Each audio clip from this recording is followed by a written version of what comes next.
میری شادی ہونے میں ابھی ایک ہفتہ ہی باقی تھا کہ میرے سسرال والے ایک بڑی سی گاڑی میں ہمارے گھر آ گئے۔ میں ان سب لڑکوں کو دیکھ کر حیران ہو گئی۔ وہ سب کے سبھی جوان لگتے تھے، عمریں 20 سے 22 کے درمیان ہوگی، کوئی بھی چھوٹی عمر کا لڑکا نہیں تھا۔ یہ سب میری ساس کے بچے ہیں۔ میں نے دل میں سوچا، سبھی جوان ہیں ماشاء اللہ۔ اماں سے میں نے اس بات کا ذکر نہیں کیا تھا، لیکن میرا دل نہ جانے کیوں اسی خطرے کی گھنٹی بجا رہا تھا۔ لیکن میں بھی ابھی اماں کو اس عمر میں پریشان نہیں کرنا چاہتی۔ کچھ دن مزید گزر گئے، یہ لوگ میری بارات لے کر آ گئے تھے۔ وہ دن جمعے کا تھا، بارات آنا طے نہیں ہوا تھا، نہ ہی ہم نے ابھی شادی کی ڈیٹ مقرر کی تھی، لیکن یہ لوگ اس قدر اچانک ہے کہ اماں ابا حیران رہ گئے۔ آخر انہیں اتنی بھی کیا جلدی تھی؟ اماں کہنے لگی، کہیں تم لڑکے سے رابطہ تو نہیں کیا؟ کہیں تم نے اس کو ہمارے گھر کے حالات تو نہیں بتا دیے؟ اماں مجھ سے مسلسل تفتیش کر رہی تھی۔ میں نے کہا، اماں آپ کیسی باتیں کر رہی ہیں؟ میرا لڑکے سے کوئی رابطہ بھی نہیں ہوا، میں اسے جانتی تک نہیں، یہ تو پروین بوا کے رابطے سے آیا ہے۔ آپ بھروسہ رکھیں، میں نے ایسا کچھ نہیں کیا۔ جب میری ماں کو یقین ہو گیا کہ اس سب میں میرا کوئی ہاتھ نہیں ہے تو وہ براتیوں کے پاس گئی، انہیں کہا کہ یہ تاریخ تو مقرر بھی نہیں ہوئی تھی، آپ لوگ کیوں بارات لے کر آ گئے ہیں کہ ہمیں ضرورت پڑ گئی ہے، ہمارے بیٹا کا ویزا آ گیا ہے، اسے 2-3 دن میں جانا ہوگا، اسی وجہ سے ہم نے جلدی میں بارات لے کر آ گئے۔ ویسے بھی ہم سادگی پسند ہیں، آپ کی بیٹی کو سونا تو چڑھا رہے ہیں، لیکن ہم اس طرح دکھاوا نہیں کرنا چاہتے۔ بہتر ہے کہ آپ اپنی بیٹی کو انہی کپڑوں میں ہمارے ساتھ رخصت کر دیں اور نکاح بھی کر دیں۔ اماں ابا کو کچھ نہ سوچی تھی، وہ لوگ تو 10 تولے سونا لے کر آئے تھے۔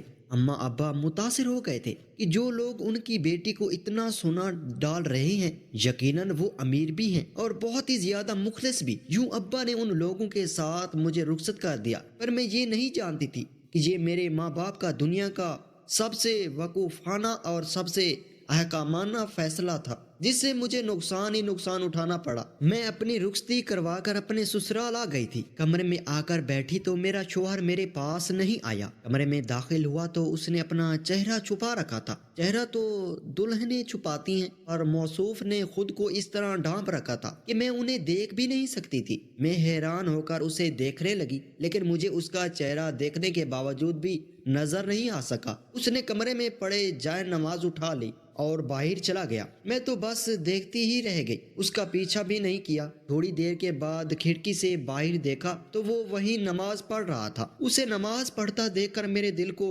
سکون سا محسوس ہوا تھا، دل میں موجود بے چینی بھی ختم ہو چکی تھی۔ یقیناً کوئی 5 وقتہ نمازی کبھی کسی کو نقصان نہیں پہنچا سکتا، میرے دل میں آیا، اور میں مطمئن ہو کر اپنے کمرے کا دروازہ کھلا چھوڑ کر سو گئی تھی کہ جب وہ واپس آئے گا تو اسے دروازہ بجانا نہ پڑے۔ لیکن پوری رات گزر گئی۔ صبح میری آنکھ کھلی تو وہاں پر کوئی اور بھی نہیں تھا، دروازہ ویسے کا ویسے کھلا ہی تھا، جبکہ میرا شوہر کمرے میں نہیں آیا تھا۔ مجھے دکھ ہوا کہ کیا میرا شوہر کو میں پسند نہیں تھی جو وہ میرے پاس بھی نہیں آیا، محبت بھری کوئی بات بھی نہیں کی۔ حالانکہ میں خوبصورت تھی اور اب بھی نوجوان لگتی تھی، لیکن میرا شوہر میرے قریب نہیں آیا تھا۔ خیر، میں نے سوچا کہ میں آہستہ آہستہ اسے اپنی جانب مائل کر ہی لوں گی۔ پھر میں اٹھ کر اپنی ساس کے کمرے میں آ گئی، لیکن سب لوگ ابھی سو رہے تھے۔ ایسا لگتا تھا جیسے اس گھر میں صبح جلدی اٹھنے کا رواج نہیں ہے۔ تقریباً 10 بج چکے تھے، پورا کا پورا گھر سناٹے میں ڈوبا ہوا تھا۔ میں یہ بھی نہیں جانتی تھی کہ میرا شوہر کہاں اور کدھر سو رہا ہے۔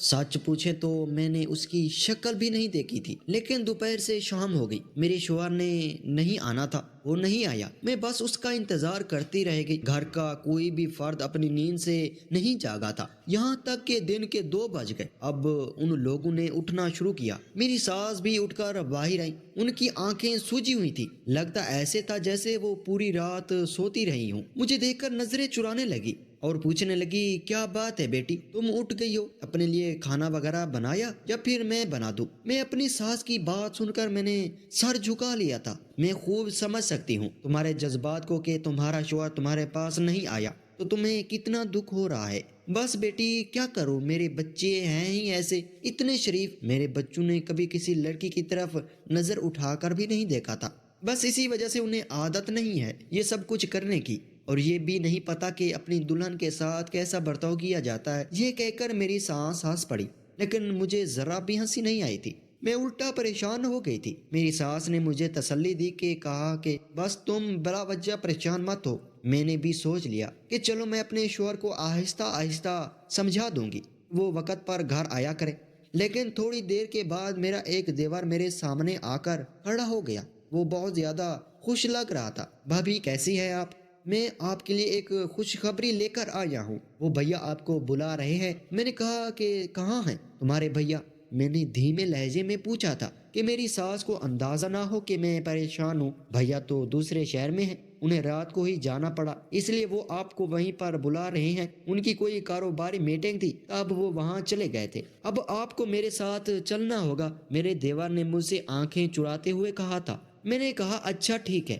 ابھی میں حیران ہو گئی تھی کہ میرا شوہر دوسرے شہر کیسے پہنچ گیا، لیکن پھر بھی میرے دیور نے یہ بات میرے ساس کے سامنے نہیں کی تھی، اور ظاہر ہے غلط نہیں کہہ رہا ہوگا، صحیح کہتا ہوگا، میں نے یہی سوچا تھا۔ اچھا میں تیار ہو کر آتی ہوں، تم میرا انتظار کرنا، میں نے کہا اور اپنے کمرے میں چلی گئی۔ کپڑے پہننے کو تیار ہوئی، باہر آئی تو میرا دیور تیار کھڑا تھا۔ میں اس کے ساتھ اس کی گاڑی میں بیٹھ گئی۔ وہ بہت زیادہ خوش نظر آ رہا تھا۔ آپ آ گئی بھابھی، ہمارے سب کام آسان ہو جائیں گے، دیور نے عجیب سے لہجے میں کہا۔ لیکن اسی وقت مجھے لگا کہ گاڑی کی تیز خوشبو میرے حواسوں میں سوار ہو رہی تھی۔ مجھے کچھ ہوش نہیں رہا تھا۔ اب مجھے غنودگی طاری ہو گئی۔ میں نہیں جانتی تھی کتنے گھنٹے میرا ذہن تاریکی میں رہا، یہ میں نہیں جانتی۔ جب میری آنکھ کھلی تو کافی سارا وقت گزر چکا تھا۔ میں نے ادھر ادھر دیکھا، حیرت تھی کہ میں ادھر گاڑی میں ہی موجود تھی جبکہ گاڑی ہمارے گھر کے باہر ہی کھڑی تھی۔ میں نے حیرت سے ادھر ادھر بھی دیکھا، گاڑی وہیں تھی۔ وقت کافی گزر چکا تھا، رات کا وقت ہو گیا تھا۔ اگر میرا دیور مجھے دوسرے شہر لے گیا ہوتا تو میرا شوہر کہاں ہے؟ ان لوگوں نے مجھے جگایا کیوں نہیں؟ میں یہی سوچنے لگی تھی کہ تبھی ایک آدمی دور سے آتا دکھائی دیا۔ اس سے پہلے کہ وہ مجھے کچھ کہتا میرے گھر سے میرا شوہر نکلا کہاں ہو؟ سمرین میں تمہیں ڈھونڈ رہا تھا، مجھے معاف کر دو۔ میرا شوہر میرے سامنے آ کھڑا ہوا، بڑے غور سے میں نے اس کا چہرہ دیکھا، وہ کچھ گھبرایا ہوا تھا۔ آپ کہاں تھے؟ میں آپ کا انتظار کرتی رہی تھی، آپ کا بھائی مہنگے آپ کے پاس لے کر آیا، لیکن میں تو اس گاڑی میں ہوں، میں نے الجھے سے لہجے میں پوچھا۔ ہاں تو کیا ہوا؟ گاڑی کا سفر تم نے کر لیا لیکن میں تمہارے پاس خود پہنچ گیا۔ میرے شوہر نے ایسا مجھے باتوں میں الجھایا کہ میں اس سے مزید کوئی سوال نہ کر سکی اور گاڑی سے نکل کر باہر آ گئی۔ میرا سر عجیب قسم کا بھاری ہو رہا تھا، ذہن میں کوئی بات نہیں آ رہی تھی کہ میں کہاں رہی اور میرے ساتھ کیا ہوا۔ مجھے کچھ یاد نہیں تھا۔ مجھے لگتا ہے کہ تم پریشان ہو گئی ہو، چلو میں تمہیں شاپنگ پر لے چلتا ہوں۔ میرے شوہر نے مجھے شاپنگ پر جانے کی ترغیب دی تو میں نے تھکاوٹ کا بہانہ کر لیا۔ میں سچ میں ان کی حقیقت جاننا چاہتی تھی۔ میرا شوہر مجھ سے اور کوئی بات نہیں کرتا تھا، لیکن تھا جیسے ہم بس دوستوں کی طرح رہے تھے۔ تھوڑی دیر کے بعد وہ مجھ سے پھر ضد کرنے لگا، چلو نا، دن کو میں شاپنگ پر نہیں لے جا سکتا، ابھی رات ہے، رات کے وقت چلتے ہیں۔ پھر میں نے کہا کیوں دن کو کیوں نہیں جا سکتے؟ میں نے سوال کیا تو وہ چپ ہو گیا، میری بات کا جواب نہیں دیا۔ چلو میں تمہیں ساتھ لے چلتا ہوں، تمہیں جو چیز پسند آئے جس پر ہاتھ رکھو گی میں وہی لے دوں گا۔ میں شوہر کی بات سن کر خوش ہو گئی تھی۔ ہم لوگ بازار چلے گئے۔ میں نے کافی مہنگی چیزیں پسند کی کیونکہ مجھے اس بات کا غصہ بھی تھا کہ میرا شوہر رات کو میرے کمرے میں نہیں آیا تھا، مجھ سے بات نہیں کی، سو میں نے خوب مہنگی شاپنگ کی۔ تقریباً 1,00,000 روپے بل آ گیا تھا۔ میں نے 1,00,000 کی شاپنگ زندگی میں کبھی نہیں کی تھی، لیکن میرے شوہر نے بنا تنگ ہوئے وہ سارا بل ادا کر دیا اور پھر مجھ سے کہا کہ تمہیں اور بھی کوئی چیز چاہیے ہو تو تم وہ بھی خرید لو۔ ان کا مہربانہ رویہ دیکھ کر میں بہت خوش ہو گئی تھی۔ میں واقعی میں خوش قسمت عورت تھی جسے اتنا محبت کرنے والا اور سخی شوہر ملا۔ شوہر تو عموماً کنجوس مخلوق کا نام سمجھا جاتا ہے، لیکن میرا شوہر ایسا نہیں تھا۔ پھر میں نے سوچا کہ میں اپنی ساس سے بھی اپنے تعلقات بہتر کروں گی تاکہ وہ مجھ سے ہر بات بتایا کرے، مجھے اس گھر میں رہنے کا ڈھنگ آئے۔ لیکن عجیب بات تو یہ ہوئی، رات کو میں اپنی ساس کے کمرے میں جا رہی تھی، دیکھا تو وہ اپنے ہونٹوں پر لپسٹک لگائے تیار ہو رہی تھی۔ میرا دل چاہا کہ میں انہیں تیار ہوتا دیکھوں۔ میں دروازے کے باہر ہی کھڑی تھی۔ میں نے سوچا تھا میں ان کو سلام کروں گی، لیکن وہ دروازے سے کسی ہوا کی طرح نکلی تھی۔ رات کا وقت تھا، مجھے لگا کہ شاید باہر ہوا خواری کے لیے جا رہی ہے، لیکن اتنا تیار ہو کر وہ ہوا خوارے کے لیے کون جاتا ہے؟ میں نے ان کا پیچھا کیا۔ بیرونی دروازے پر آ کر انہوں نے ادھر ادھر دیکھنے کی بجائے دروازے کو بند کیا اور باہر نکل گئے۔ میں آ کر گیٹ کے پاس کھڑی ہو گئی تھی، گیٹ کی جالی سے باہر دیکھنے لگی۔ باہر ایک بڑی سی گاڑی تھی جس میں میری ساس خود بیٹھی اور گاڑی چلا رہی تھی۔ میں حیران تھی کہ ساس رات کے اس پہر کو کہاں جا سکتی ہے۔ میرے شوہر کو اس بات کا اندازہ نہیں تھا۔ 6-7 بیٹوں کے ہوتے ہوئے بھی میری ساس کا یہ رویہ تھا۔ یہ تو کسی جوان عورت کی طرح جی رہی تھی، اور وہ واقعی میں اس کا چہرہ پر کوئی بڑھاپا نہیں تھا۔ ہو سکتا ہے اپنا خیال رکھتی ہو، میں نے دل میں سوچا۔ واپس اپنے کمرے میں آ گئی تو کمرے کا دروازہ بند تھا۔ میں نے دروازہ بجایا لیکن دروازہ کھل نہیں رہا تھا۔ میں باہر ہی کھڑی ہو گئی۔ اچانک دروازہ کھلا، میرے ساتوں دیور کمرے سے برآمد ہوئے۔ ان کے پیچھے میرا شوہر بھی تھا۔ مجھے دیکھ کر نظریں چرانے لگا۔ اوہو، تم ڈرو نہیں، ہم لوگ ایک گیم کھیل رہے تھے۔ میرے شوہر نے یہ کہہ کر مجھے خاموش کروا دیا۔ دیور سبھی ایک لائن بنا کر دوسرے کمرے میں چلے گئے، لیکن وہ مجھ سے کچھ چھپا رہے تھے۔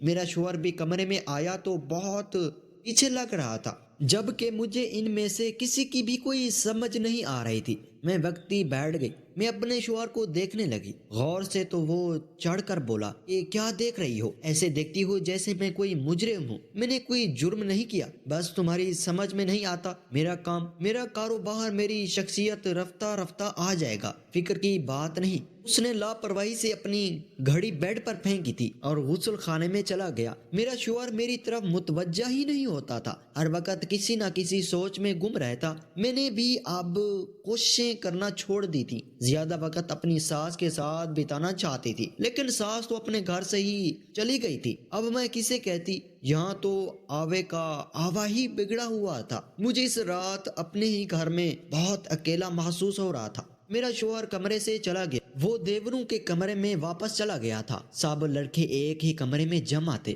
صحن میں آ کر میرے ذہن میں ان ساتوں کی شکلیں گھومنے لگی تھی۔ ایک کا گندمی، دوسرے کا کالا، تیسرا بالکل ہی گورا، تو آپس میں بہن بھائی بھی نہیں لگتے تھے۔ ان کے چہرے، مہرے اور عمریں ایک جیسی تھی، ایسا لگتا نہیں تھا کہ ان میں ایک سال کا فرق ہو، جبکہ میری ساس بھی کوئی جوان عورت ہی معلوم ہوتی تھی۔ چہرے پر جھریاں تو چھوڑو، اس کی آنکھیں، بال، ہر چیز اس طرح تر و تازگی سے بھرپور تھی کہ یقین نہیں آ رہا تھا کہ اس عورت کی عمر 30 سال سے زیادہ ہوگی، اور تھی بھی نہیں۔ اس کے ہاتھ پاؤں بھی نوجوان لڑکی کے جیسے تھے۔ میں نے سوچ لیا کہ میں یہ بات اپنے ماموں کو بتاؤں گی۔ میرے ماموں پولیس انسپیکٹر تھے، آدمی کو دیکھ کر دور سے پہچان جاتے تھے۔ میری اس شادی پر بھی ناراضگی تھی کہ ہم نے بنا تحقیق کیے یہ رشتہ کیوں منسوخ کیا تھا۔ تبھی میں نے انہیں فون کیا، ساری صورتحال سے آگاہ کیا تو بولے کہ تم فکر نہیں کرو، میں خود تمہارے گھر آ جاتا ہوں۔ گھر آ کر میں ساری صورتحال کا جائزہ لوں گا اور پھر تمہیں بتاؤں گا کہ کیا کرنا ہے اور کیا نہیں۔ میں اپنے ماموں کی بات سن کر خوش ہو گئی تھی۔ وہ میرے گھر آ گئے۔ گھر آ کر انہوں نے دروازے پر بیل نہیں بجائی، مجھے باہر آنے کو کہا تھا۔ میں گئی، ماموں کو اندر کمرے میں لے کر آئی۔ میرے شوہر کے کمرے میں گئے، انہوں نے بنا کسی دستک کے کمرے میں جھانکا اور پھر ان کا رنگ تو پیلا پڑ گیا تھا۔ وہ اندر کمرے میں میرے شوہر سے ملنے نہیں گئے، مجھ سے بولے کہ تم یہیں پر رکو اور اپنے شوہر کو اس بات سے آگاہ مت کرنا۔ میں نے بھی ایسا کچھ نہیں کیا تھا۔ آدھے گھنٹے بعد ہمارے گھر کے باہر پولیس کی موبائل کھڑی تھی۔ میں حیران تھی کہ ایسا کیا ہو گیا۔ میرے ماموں اندر آئے، انہوں نے ان سب 7 لڑکوں کو پولیس کے حوالے کر دیا۔ میرے سر پر دلاسا دے کر بولے، بیٹی خدا کا شکر کرو کہ تم بچ گئی ہو۔